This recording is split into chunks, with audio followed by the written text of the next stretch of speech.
Hello, everybody. Now, I've been sharing my little wacky story about going into visionary state and meeting that guy Billy and all that stuff, and I took a long pause to really explain myself to cover a few areas of what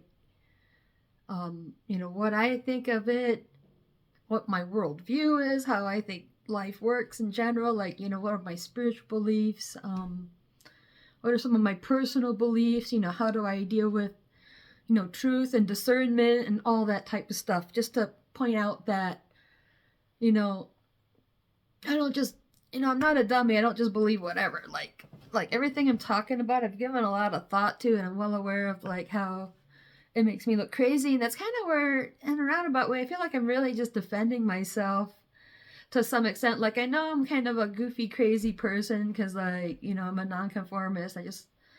I'm a goofy person, and that's why I'm wondering if like it's autism or something like that, or maybe I just don't give a fuck. But or like we're gonna talk about mental illnesses, like PTSD, this type of thing.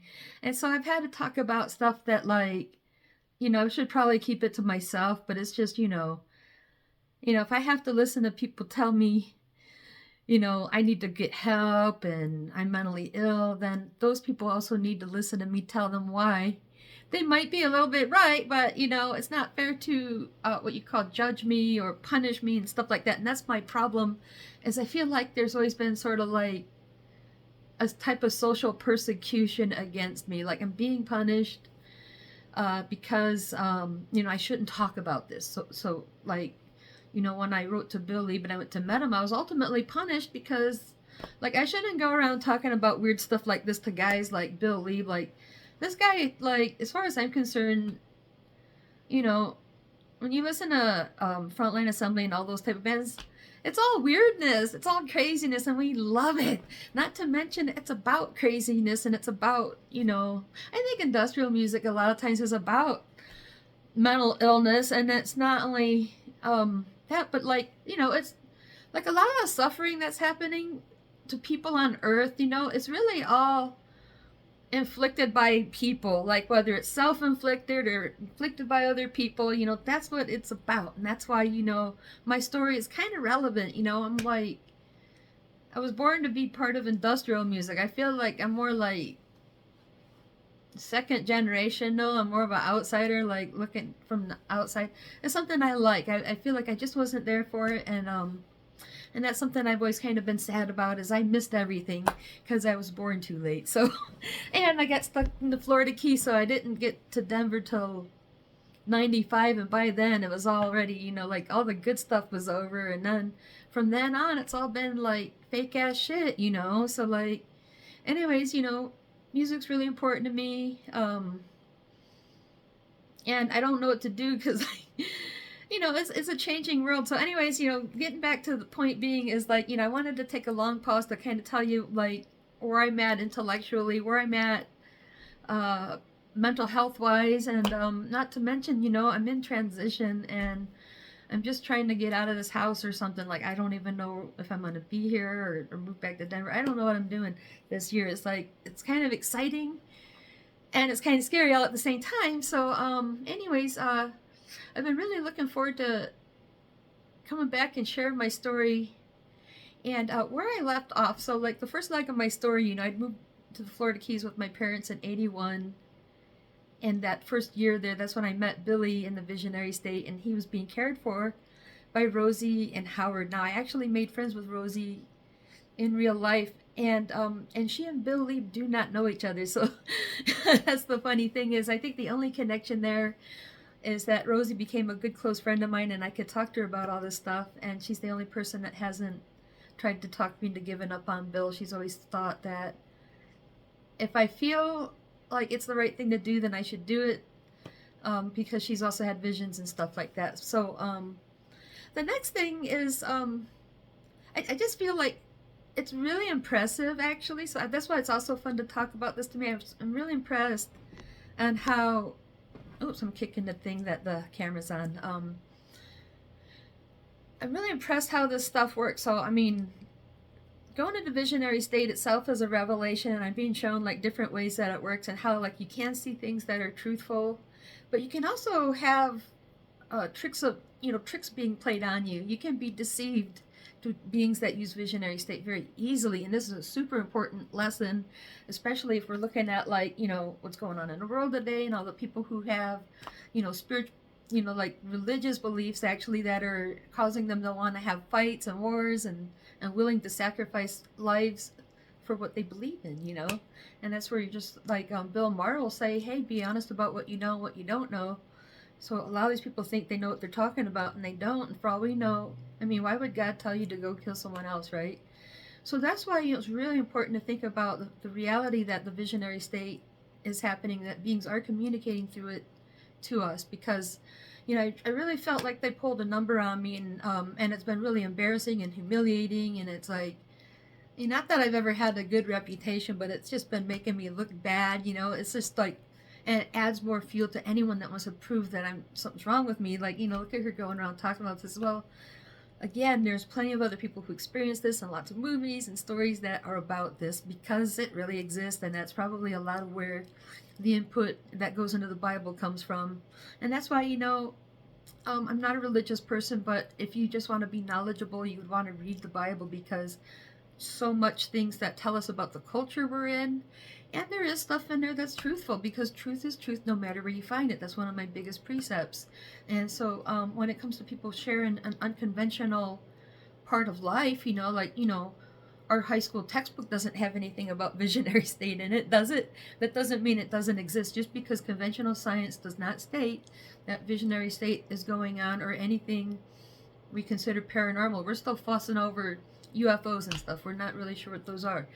But I think it's just fascinating, because I was really tricked really, really good. And I think that's the important part of the lesson. So if the beings are educating me, that's a lesson. If not, maybe it was meant to fuck with me, because it is said, like, the beings that like stir up drama, the ones that are demonic, they'll like put illusions in front of you. Maybe they'll cause fights and bad stuff to happen. That way, like, when you're being all a negative person, it feeds them, so maybe, making me depressed and making me have all those feelings like I was talking about, it feeds them, so that's what we want to look at is, not sure exactly what the point is, but it's absolutely educational in the way of how these visions work. So I think the first leg of my journey is kind of easy, because that's where, I had this little boyfriend. I honestly thought he was real for a number of reasons, because my parents were in the vision, like they're the ones that took me over there. And then later on, I always thought my dad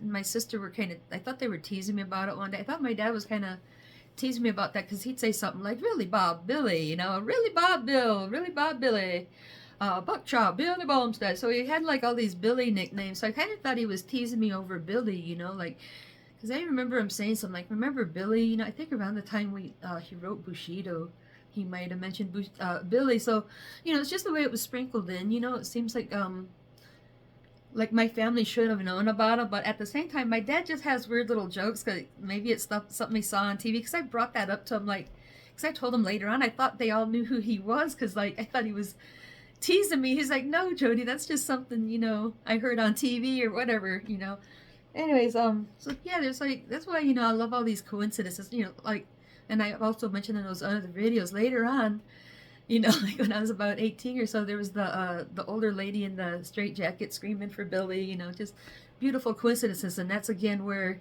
we might get the nickname Billy, because nobody in reality calls Bill Leeb Billy that I know of, because I've looked into it. In fact, I almost think the only people who call him Bill are Frontline Assembly fans, Maybe the rest of the world all calls him Will or something else. So, the people who know him personally, I mean. But not the rest of them. Like, he's not even that famous, but if you listen to like industrial, post-industrial, all that like goth, industrial, the like Frontline Assembly, Skinny Puppy, and then there's like a small handful of guys that are just like the masters of the universe when it comes to this kind of music, and no other band like it has outdone any of these guys, so that's who they are. They're like, Bill Leeb is the king of the electronic execution. Okay, we should crown him king of the electronic execution.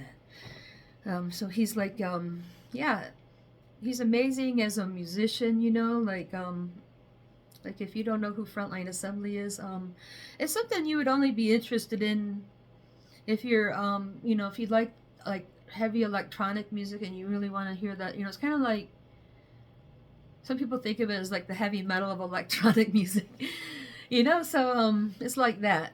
But anyways, so he's really cool and everything, but I'm not so impressed, you know, like, oh, I want to marry this guy. Oh, he's so good at this music. So I probably would have never introduced myself to him at all, you know, like I would have listened to the band and thought, you know, this is a really great band. And I probably would have forgot about him. Well, I don't really forget these bands. I mean, because I still like to listen to like the 80s, 90s, you know, post-industrial once in a while, you know. So like, you know, that's pretty much all the CDs I have is music like that, you know. But point being is like, I really don't care, you know, like if I get a chance to know. Even New Order was my favorite band. I really don't care if I meet them or not. I mean, if I do, I'll definitely tell them how much I appreciate them if they're standing right there. But I'm not gonna. I really don't care, you know. So I want you to know I do not worship celebrities. But, you know, Bill Leeb came to me in the form of a little boy, and, you know, I really didn't spend a whole lot of time with him, but it was just, you know, he just seemed significant to me. He kind of showed up at certain times in my life, and that's kind of where it's interesting. Maybe he was there to help me cope or something, so I kind of think maybe that was supposed to be a friendly thing, and that's where it's kind of confusing. So it seems like it was a friendly effort to give me a friend. But then in the next leg of my journey, this is where I feel like it's a crazy making experience. And one of the things I want to talk about is the name Baldys VanVuuren. So the very next thing, okay, so like when I was about 18, I started to realize I might know Bill Leeb from the Visionary State. You know, I thought it all out that summer. And, you know, I thought it was kind of cool, but it wasn't something I really spent a lot of time thinking about. And then, let me see. I was going to say later that year, so I made friends with a guy from Croatia over Front 242. So the year before, I made friends with a girl from San Diego over Skinny Puppy. And so, like, I really never met very many people in Key West who knew anything about our music. So Milan just moved from Croatia to stay with his dad for a while. So his mom lives in Croatia, his dad lived in Key West. And he seemed to have a lot of connects. Like his dad was in the music business here, but it was classical music. So he thought we had really bad taste in music. Like Milan's dad came downstairs while we were listening to Leibach, and he goes, "Oh, you like that junky music too, huh?" And I was like, "Yeah." I didn't know what he meant. Like I thought when he said junky music that he meant it just sounds like a bunch of crap. It's not very good. But what he meant is it's music that are made by drug users. Oh, you like that junky music too, huh? So by the way, I just thought that was really kind of funny. So, you know, I'm still in touch with Milan on Facebook, you know. We're not close friends, but we were kind of close friends for about a year, you know. I was like the one person that he probably talked to the most while he was in Key West because, you know, we made friends over music, and he knew people back in Europe. Like he knew somebody from Leibach, I think, you know. It's just one of his favorite bands. And so one day we were chatting on the phone, and he was trying to tell me, you know, he had this friend that I might want to meet named Baldys. And he described him, and he kind of described somebody like Bill Leeb, you know, kind of dark wavy hair. He shaves everything but the top, and he listens to New Order and Cabaret Voltaire and all the kind of music that I like, you know. And I don't remember if he said that he goes by Bill or not, but that was one of those hints, you know, that Baldys name, because, you know, so later on, you know, I'm going to remember all this, but this is kind of like the next step in my visions, you know, is having this conversation with Milan, and I'm saying, you know, there's a guy you might want to meet named Baldys, and he describes someone like Bill Leeb. Well, back in that very first meeting with Bill Leeb and Rosie was explaining to my parents that his name is Baldys VanVuuren, but we call him Billy because it's easier, is how she put it. And but then she explained, look out for a band called Frontline Assembly, and like he'll be known as Bill Leeb. So it's like I was kind of like thinking, you know, he's got like his birth name and his stage name. So I was always wondering if Bill Leeb is a stage name or if it's a real name. So it's a good question for anybody that listens to them.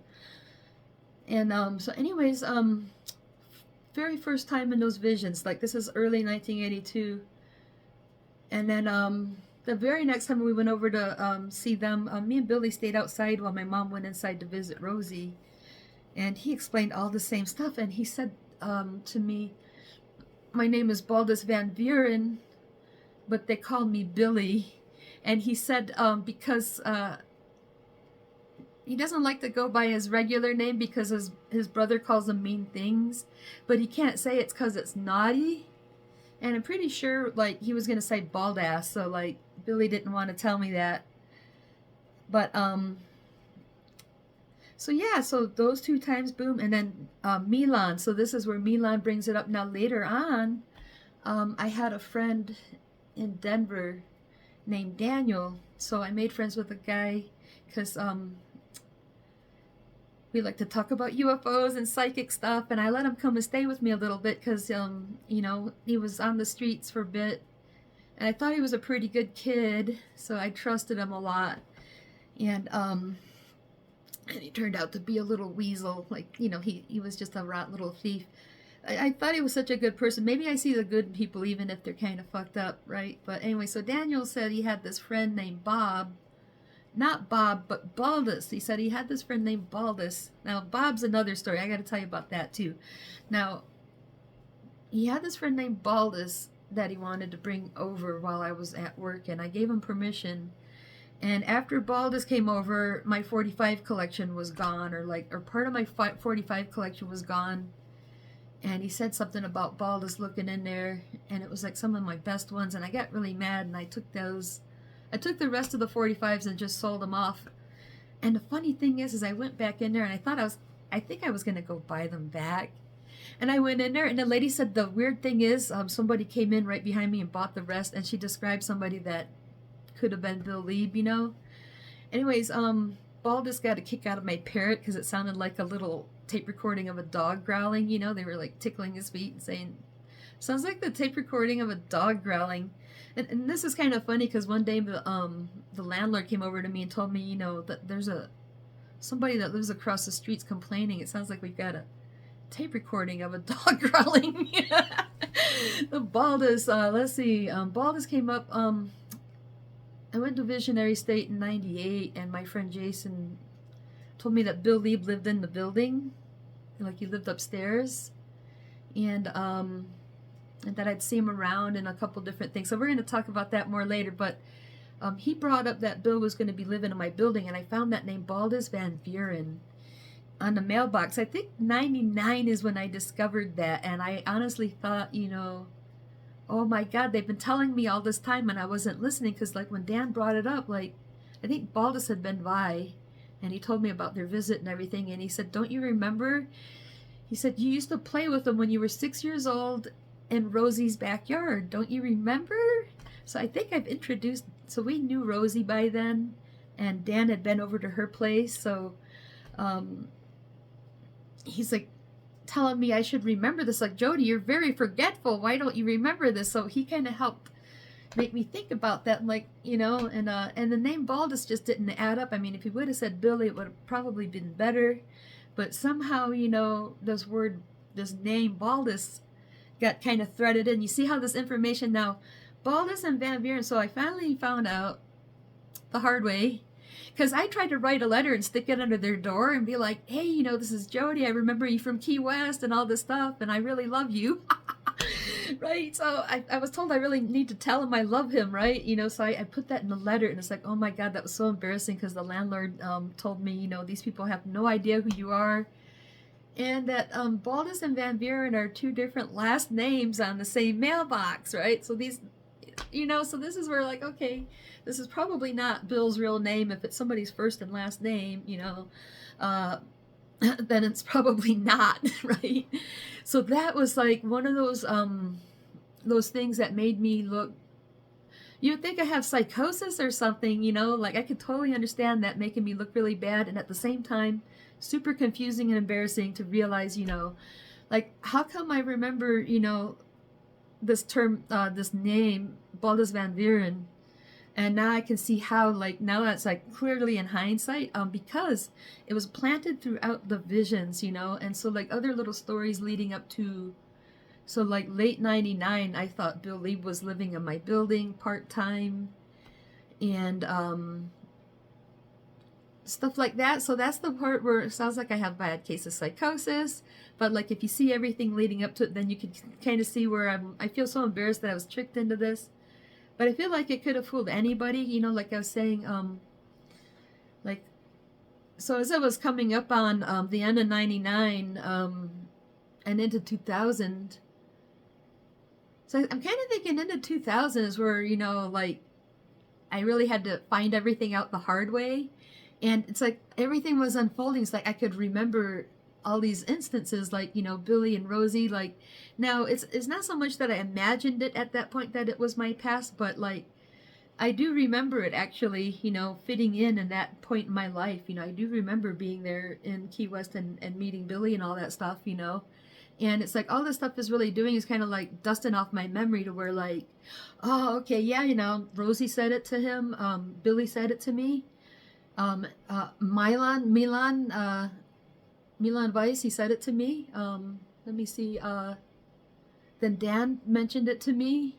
Now Jason just told me he'd be living in my building, and so I figured it out. Now the other thing, okay, is I had this edition of Goldmine magazine that had stuff about, I don't know if it was an article on Skinny Puppy, but like, I think I got to the section that it brought up frontline assembly and tactical neural implant, and it looked like it was quoting Rosie, like what she had said back in 82. Like we call him, his name is Baldys VanVuuren, but we call him Billy because it's easier. So like reading that article, it said a few things in it, like, you know, Bill Leeb was gonna, I don't know, like divorced his wife to get involved with a younger girl, which he kind of did. So a couple things coming true in there, but then it also had something about an implant that could be in my optical, the nerve, or they put them in your spine sometimes. Like, so it had a picture of this little alien implant, and I started freaking out when I started remembering this. I'm like, oh my God. And I told my friend Chris, I said, I've got an implant in my eye, and they're using my eye to see everything I do. So that could be possible. I mean, there's half a chance extraterrestrials are able to apply implants and look through your eye, and there's also a half a chance that you know, there's scientists here on Earth, you know, working on devices just like that. So I mean, I've had a lot of colorful ideas introduced to me by these visions where like it's stuff I wouldn't normally think about, but then later on I see stuff coming up in articles and where people are like saying this stuff either exists or they think it exists, like the implants. There's another thing out there called targeted persons. So like they do these kind of mind control experiments. They'll kind of pick somebody like me that's alone, you know, like, so like no one can really help them. You know, I think there's a lot of reason, or like they seem to be undesirable, but like I think what's happening to me is too good to be that. I think there's actually a website where people that are having this done to them are able to meet up and talk. And the reason for that is because they're doing such a crude job of it that it's highly noticeable. But whatever's being done to me, I think it's being done so well that I'd like to think it was just Earth, you know, government type of what you call experiments. You know, like it could be an experiment, but it seems like it's being so well done that it could possibly be in. Again, this is a difficult possibility to live with, is a type of an extraterrestrial that can communicate to us like this and get in our head stuff like this. Like it'd be easier to think that it's just my imagination and that it's a subconscious activity, but in this case I really strongly suspect that there are other entities. You know, there's at least one or more beings that communicate to me through visionary state, and I'm looking at some of these channelers on YouTube, and they're communicating with galactic beings and stuff like that, and they seem to have clear communication, like they know who they're talking to and all that good stuff. So that's where like I feel like things could be better. Like if this was a really good being, things could be better. So I'm not really sure, you know, exactly what's happening. So that's why it's kind of fun to like examine it, and I'm still looking for, you know, other people who know about this stuff, not somebody to tell me to go pay some stupid fucking federally licensed counselor to give me medications that are actually not helpful. People go to these counselors and they end up on bad meds and they don't get the advice they need. I mean, it's generic advice that you could get from anyone. I'm interested in knowing people, you know, like my friend Rosie, or I've mentioned Master Tay from Kung Fu, and just, you know, so I've known a few people who do this. So, like, I kind of hope I meet other people who have parallel dimension timeline or visionary state experiences or whatever this is. But the Baldys VanVuuren thing is a really good joke. I mean, they really got me on that one. Ha ha ha ha ha. Right? So anyways, you guys, I really wanted to share the story of is Bill Leeb Baldys VanVuuren? I doubt it, but but I think that was a really good mind trick, and I'm pretty impressed by it. But I just hope there hasn't been any more like these that we're going to discover later. Anyways, I'll talk to you soon. Bye bye for now.